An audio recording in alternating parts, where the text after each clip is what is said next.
হরে কৃষ্ণ প্রভু। মাটি কুপাতে পারে নাই। বলছি প্রভু, তো এখানে কি চাষ হবে আপনাদের?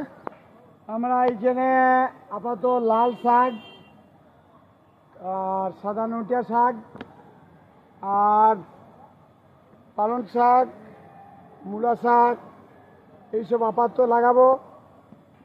আর এই পুরো জমি যে ফাওড়া দিয়ে কুপাচ্ছেন, তাই এই পুরো জমি কি আপনারা ট্রাক্টর দিয়ে চাষ দেবেন? না, আমাদের ট্রাক্টরে পয়সা নেই, ওই জন্যে আমরা নিজেরা কোদাল দিয়ে কুপাচ্ছি। পুরো জমিটা কোদাল দিয়ে কাটতে পারবেন?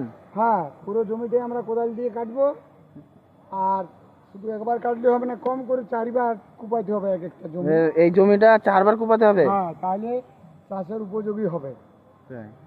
এখন ঘাসটা সম্পূর্ণ বেঁচে তা যেটা এখন কুপাচ্ছেন এটাই কি লাগাবেন? এই যে কুপাচ্ছে এটাতে লাল শাক আর সাদা শাক আর পালং শাক দিব, আর ধনিয়া পাতার দরকার হচ্ছে আমাদের রান্নাঘরে। এই 4 রকম মনে করছি এইখানটায় দিব আর কি। হরে কৃষ্ণ প্রভু। একটু মাটিটা কুপাই, ইস্কন অন্নদান।